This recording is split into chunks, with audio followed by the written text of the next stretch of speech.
Today we are going to talk about a living legend the world thinks it knows, but whose truth almost no one has the courage to face, Sophia Loren. At nearly 90 years old, the diva who enchanted Hollywood, won an Oscar, and symbolized absolute beauty, power, and glamour now lives a reality that many consider deeply sad and even disturbing. What happened to the woman who once had the world at her feet? Behind the iconic smiles and the immortalized photographs lies a story marked by loneliness, painful losses, controversial relationships, personal sacrifices, and decisions that changed her life forever. Few people talk about the scandal-surrounded romances, family conflicts, accusations, the psychological cost of early fame, and the silent isolation that came with the passing of decades. We are talking about secrets, regrets, and truths that shock even the most loyal fans. If you think growing old at the top is a privilege, get ready to question everything you believe about success and happiness. Before continuing, leave your like, because it helps YouTube understand that this kind of deep and investigative content deserves to be shown to more people, and subscribe to the channel, because your subscription is essential to keep the channel alive, reach new viewers, and allow stories like this to continue being told without censorship. If for some reason you can't subscribe, comment below what surprised you the most in this story. Your interaction also makes all the difference. And pay attention, watch until the end, because the final revelation about Sophia Loren's current life is so impactful that it completely changes the way we see this cinema legend. Sophia Loren's childhood was anything but glamorous, and understanding this beginning is essential to understanding the strong, reserved, and deeply marked woman she would become throughout her life. Born in 1934 in Rome under the name Sophia Loren, she came into the world amid emotional and social instability that already began inside her own home. Her father, Carlo Ponti, was an engineer from a relatively well-off family, but he refused to marry Sophia's mother, Romilda Villani, a young dreamer who aspired to be an actress and suddenly found herself abandoned with a small child in her arms. This abandonment was not only financial, but emotional, symbolic, and long-lasting, creating a paternal absence that Sophia would later describe as a constant shadow in her life. Ashamed and without support, her mother moved with her daughter to Pozzuoli, a small and poor town near Naples, where the family lived in extremely precarious conditions, sharing tiny spaces with other relatives, without privacy, comfort, or security. Sophia's childhood was shaped by scarcity. There was a lack of food, a lack of proper clothing, a lack of heating, and often even a lack of dignity. The hunger was so severe that she was nicknamed Sophia the Stick at school because of her extreme thinness caused by malnutrition, something that affected her physical health and self-esteem from a very early age. In addition, she faced constant humiliation for being the daughter of a single mother in a conservative society where this was seen as a source of shame, and these public offenses fueled an early sense of inadequacy and emotional defensiveness. Sophia grew up watching her mother's silent sacrifice, as she gave up her own youth and ambition simply to survive, and this instilled in Sophia an early sense of responsibility, almost as if she did not have the right to fail. Her father's abandonment was never fully overcome, even after he officially recognized Sophia years later. Their relationship remained distant and cold, and she would later confess in interviews that she never managed to feel truly wanted by him, something that deeply influenced the way she related to men later in life. War, poverty, social prejudice, and emotional instability formed a setting in which Sophia learned early on to observe, remain silent, endure, and adapt, developing a forced maturity that stole part of her childhood but strengthened her character. She herself has stated that she does not remember ever being a carefree child, because from a very young age she understood the weight of the difficulties around her, and this early awareness shaped her realistic, sometimes melancholic, view of life. At the same time, it was within this harsh environment that her quiet determination was born. Sophia learned that in order to survive she had to be resilient, attentive, and strategic, qualities that would later be mistaken for coldness, but were in fact defense mechanisms built during childhood.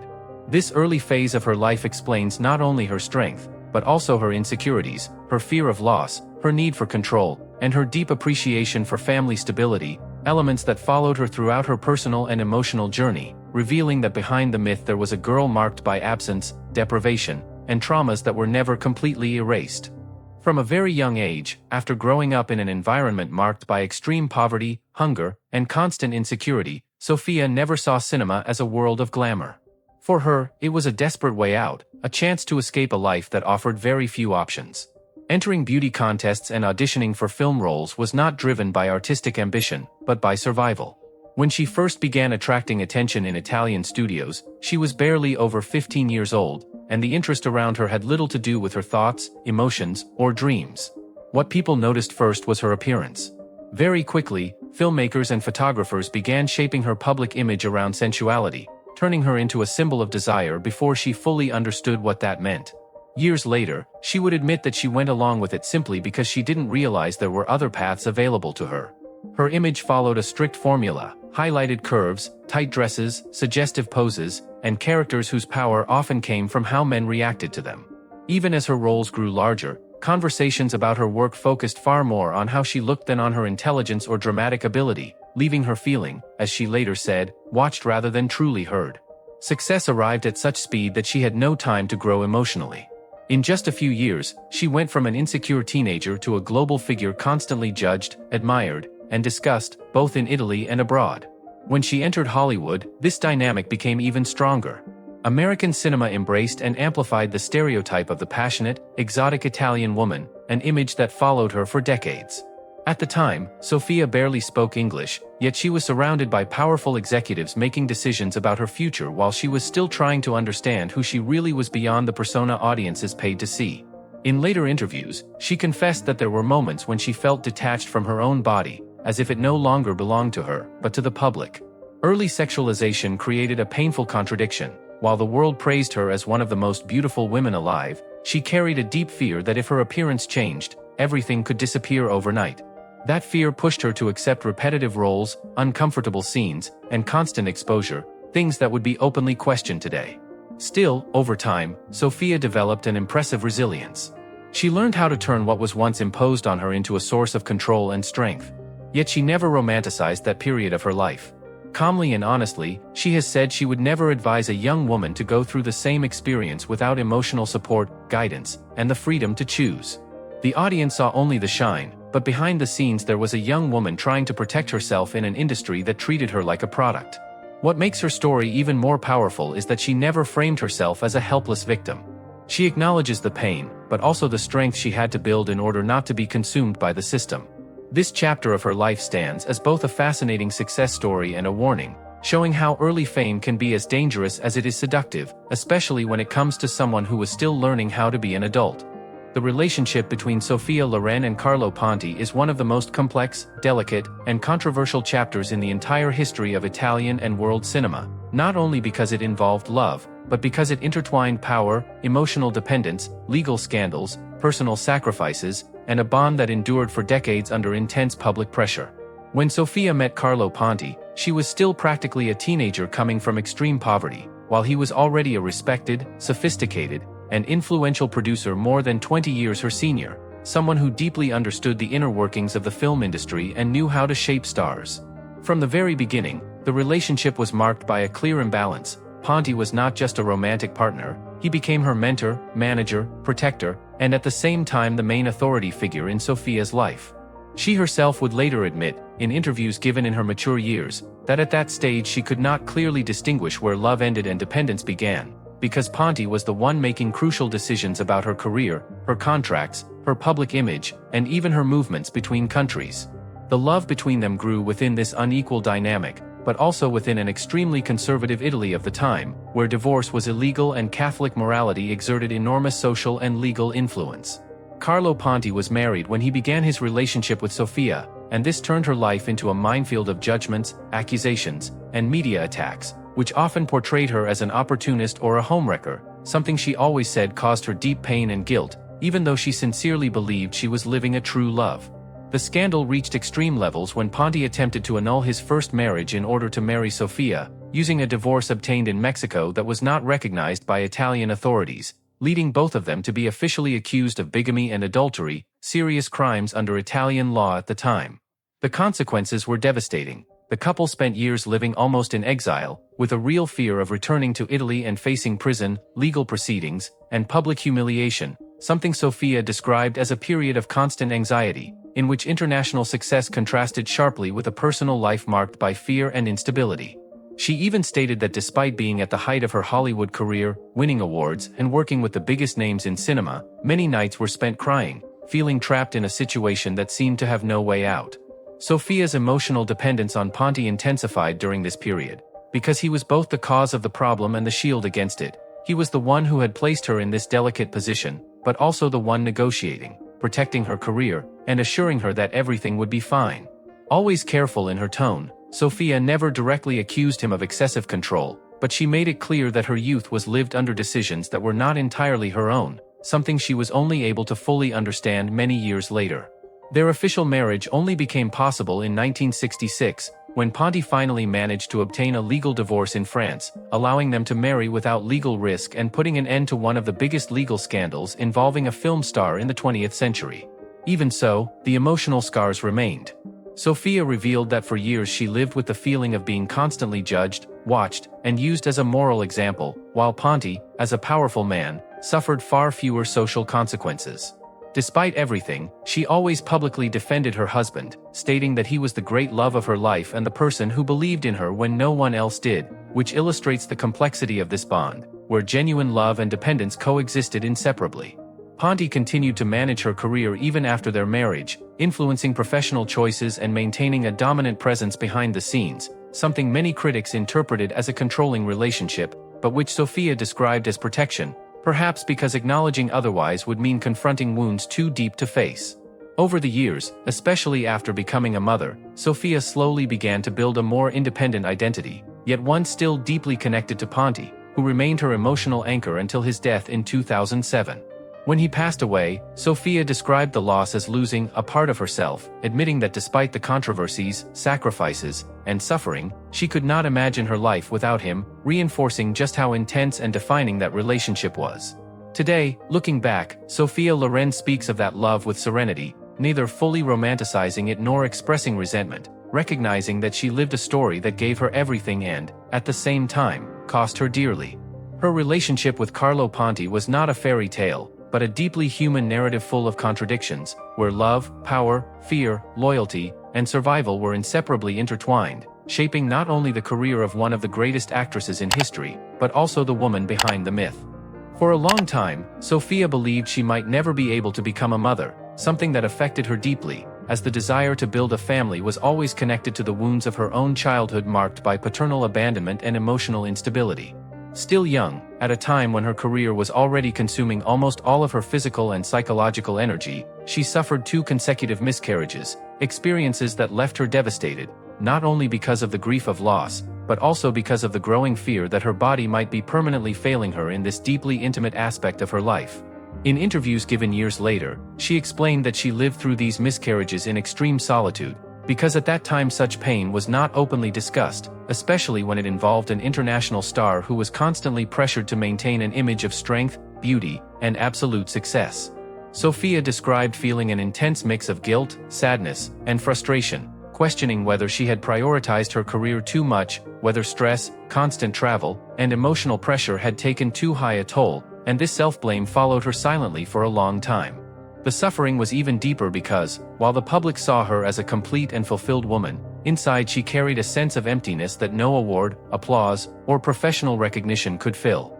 Motherhood then became a postponed dream, almost too painful to touch, and for a period Sophia even avoided the subject, as every question and every external comment served as a reminder of losses she had not yet fully processed. When she finally became pregnant again, already at a more mature stage of life, the joy came accompanied by intense, almost paralyzing fear, as she lived with the constant worry of losing once more what she desired so deeply. During this pregnancy, Sophia drastically reduced her professional activities, withdrew emotionally, and followed strict medical recommendations, living almost in a state of permanent vigilance over her own body, as if every small sign could represent a new threat. The birth of her first son, Carlo Jr., in 1968, was described by her as an emotional turning point, a moment when she felt, for the first time, a sense of belonging and continuity she had never experienced before. A few years later, the birth of her second son, Eduardo, solidified this profound transformation, making motherhood no longer just a fulfilled wish but the emotional center of her existence.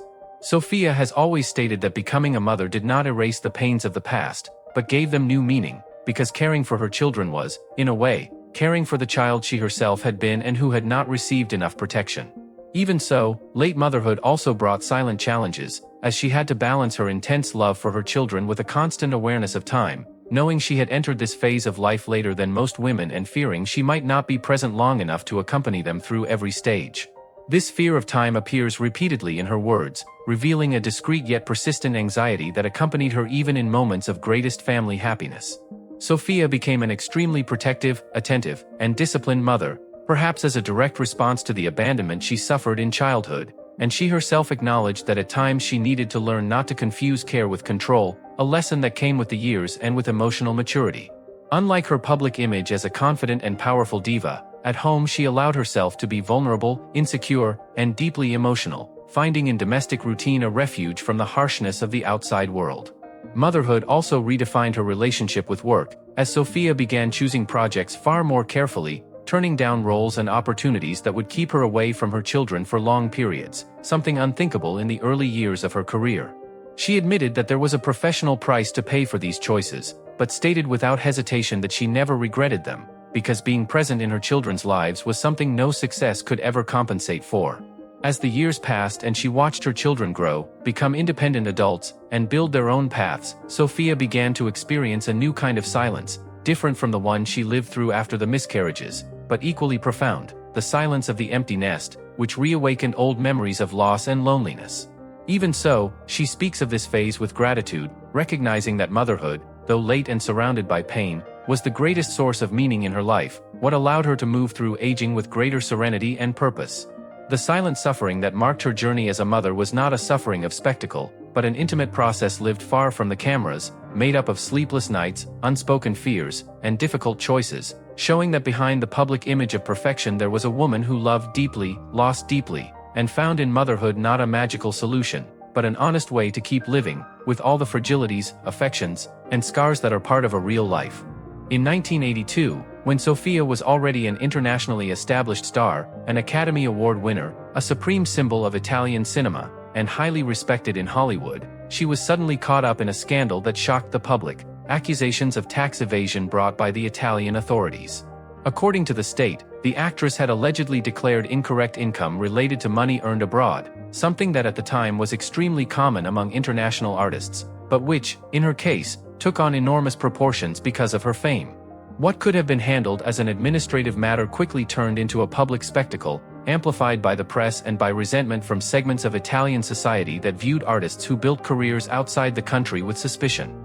Sophia always maintained that she fully trusted the professionals who handled her finances and that she never intended to deceive the state, but that did not prevent her conviction. The most traumatic moment came when she was actually arrested and spent days in a women's prison, an experience that stood in brutal contrast to the image of the elegant, untouchable diva the public was used to seeing. For her, prison was not just the temporary loss of freedom, but a deep wound to her dignity. In later interviews, Sophia described that period as the most humiliating of her life, not because of the physical environment itself, but because of the feeling of injustice, exposure, and public shame.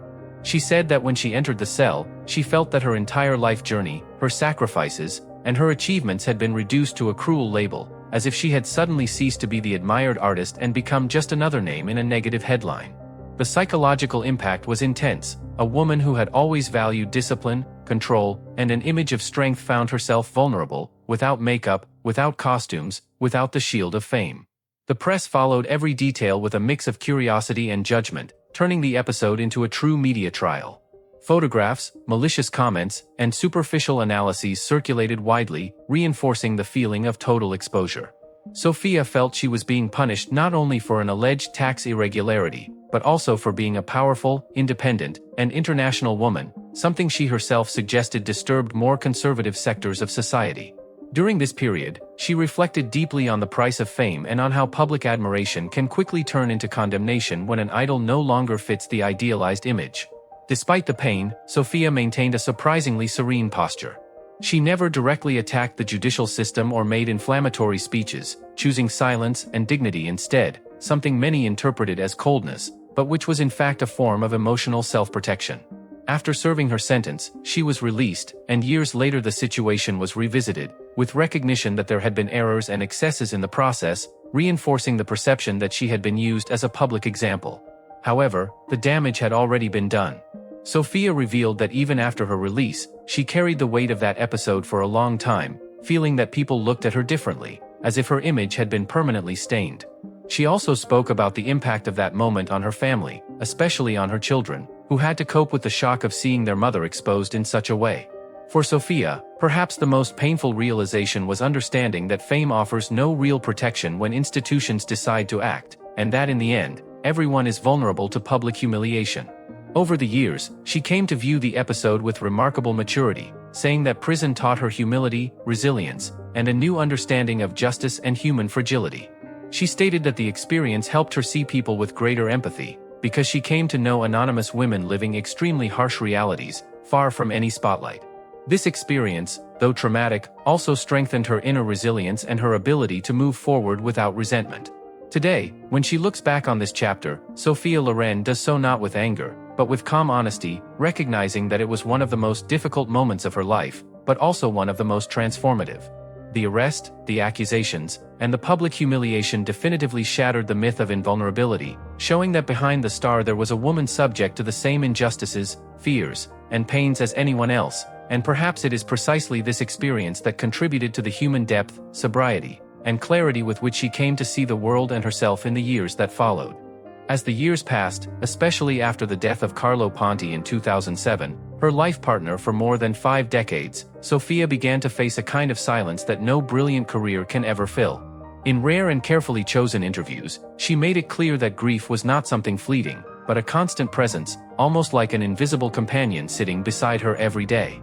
Carlo was not only her husband, but her emotional anchor, her safe harbor, the person who stood by her when the world desired her, judged her, attacked her, and idolized her all at the same time. Losing him also meant losing a part of her own identity, something she herself admitted when she said that after his death, she had to relearn how to exist on her own. As she grew older, Sophia drastically reduced her public appearances, not out of disregard for the public, but out of a genuine need for withdrawal. She has said that the noise of the world began to exhaust her and that, over time, loneliness stopped being a fear and became a conscious choice, a way to preserve her inner peace. Still, this choice is not free of pain. The actress acknowledges that there are days when the silence feels heavy, when memories surface without warning, and when absence becomes almost physical. Close friends have reported that she avoids large gatherings, long social events, and superficial conversations, preferring simple moments, predictable routines, and the company of her children and grandchildren, who have become her strongest connection to the present. Even so, she does not hide the fact that she misses those who are gone, friends from her youth, colleagues from her profession, and a time when life seemed full of endless possibilities. Sophia speaks about aging with rare honesty, without romanticizing it, but also without bitterness. She often says that growing old is a process of quiet farewells, saying goodbye to a body that no longer responds the same way, to diminishing energy, to the image reflected in the mirror, and, above all, to former versions of herself. In this context, isolation appears not merely as physical distance from the world, but as an inner movement, almost natural, toward introspection. She reflects deeply on the past, revisits choices, accepts mistakes, and acknowledges that some decisions came at emotional costs that were simply too high. Even so, there is a tone of serene acceptance in her words, as if she has made peace with time itself. Sophia does not present herself as a victim of old age, but as someone who has learned to live alongside it. She says that loneliness teaches, forces one to listen to their own thoughts, and reveals truths that youth often drowns out with haste and distraction. At the same time, she recognizes that being remembered only as an icon can be painful, because people celebrate the eternal image of the diva and forget the real woman who aged, felt fear, lost loved ones, and learned to live with fewer applause. Today, her routine is discreet, almost anonymous by the standards she once lived by, and that, according to her, is liberating. The loneliness is not total, but it is deep, and the grief is not loud, but constant. Sophia Loren now lives a kind of isolation that does not shout sadness, but whispers reflection, showing that even the greatest stars, in the end, face the same essential questions: how to deal with absence, how to give meaning to silence, and how to keep living when the past weighs more heavily than the future. When we talk about how Sophia Loren lives today, it is impossible not to feel a mix of admiration, tenderness, and a subtle melancholy, because her current life is a silent portrait of deep contrasts between the luxury that still surrounds her and the emotional emptiness she herself has admitted feeling at different moments. Understanding this requires looking beyond the public image of the eternal diva and entering the real routine of a woman who has crossed nearly a century of history, fame, and loss. Today, Sophia lives in an extremely reserved way, far from the frenetic rhythm of Hollywood and the constant spotlight that marked decades of her life, dividing her time mainly between comfortable residences in Europe, especially in Switzerland, where she found privacy, security, and a kind of emotional refuge. And although she lives in sophisticated environments, with absolute comfort, staff, and all the structure that money can provide, she has made it clear that luxury has lost its shine over the years, becoming merely a silent backdrop to a far more introspective life. Her daily routine is simple, almost monastic compared to her glamorous past. She wakes up early, keeps strict schedules, takes short walks when her body allows, reads extensively, and watches old films, many of them her own, not out of vanity, but as a way to reconnect with past versions of herself that no longer exist. It is at this point that the so-called inner emptiness reveals itself more sensitively, because Sophia has said that aging brings a kind of loneliness no one prepares you to face, loneliness that is not exactly about being without people, but about feeling that the world you once knew has gradually disappeared, taking with it friends, loves, colleagues, and even entire cultural references. Despite having two very present sons with whom she maintains an affectionate and respectful relationship, she admits there is a silence that not even family can completely fill, because her children have their own lives, careers, and routines, and she, by choice and necessity, has learned to respect that space, spending long periods alone, something that would have been unthinkable in the past for someone always surrounded by teams, journalists, and admirers.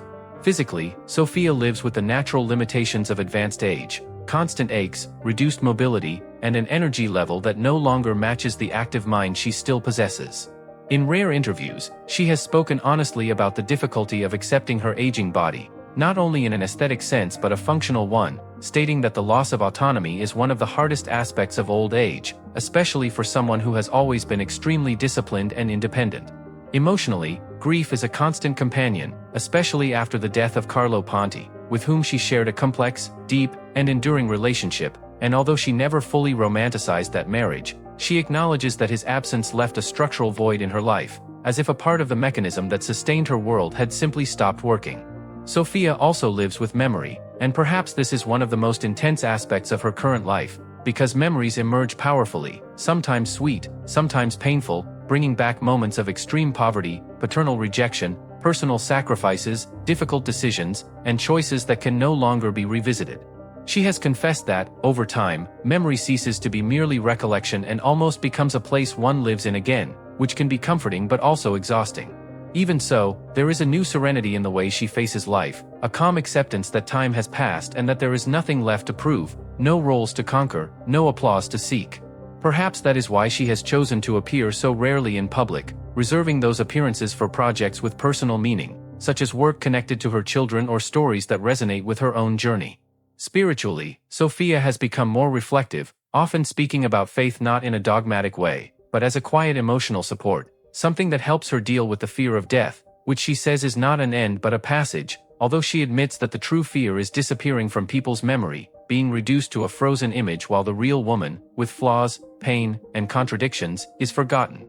In the end, Sophia Loren's current life is less about absolute sadness and more about a rare emotional honesty, where external luxury cannot hide that every extraordinary life comes at a cost, and where inner emptiness is not a sign of failure, but of someone who lived intensely, lost much, gained much, and now walks calmly through a quieter final stretch, aware that true greatness may lie precisely in the ability to look back without illusions and forward without fear, accepting each day as it comes, with dignity, memory, and a humanity that few legends dare to show.